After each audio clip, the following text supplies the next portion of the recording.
শাশুড়ি মাকে বলেছিলাম তাল নিয়ে আসতে, অনেকদিন ধরে তালের বড়া খেতে ইচ্ছা করছিল। তো বলাতে উনি নিয়ে এসেছিল।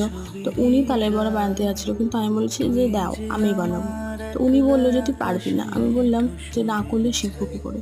তো উনি আমাকে বলে দিচ্ছিল, যেভাবে যেভাবে বলেছিলাম সেভাবে সেভাবে করেছি।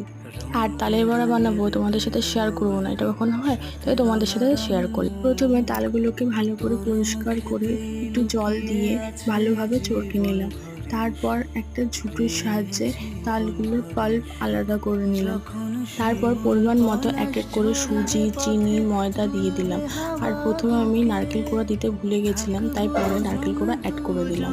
ম্যারিনেট করে 1 ঘন্টা রেস্টে রেখে দিয়েছিলাম। তারপর তেল গরম হয়ে এলে এক এক করে ব্যাটারটা আমি দিয়ে দিলাম। আর একটা জিনিস, যখন আমি ব্যাটারটা দিচ্ছিলাম তখন গ্যাসের ফ্লেম একদম লো রেখেছিলাম। তারপর আমি হাই ফ্লেমে দিয়েছিলাম। আর কার কার তালের বড়া পছন্দ তারা প্লিজ কমেন্ট করে জানিও।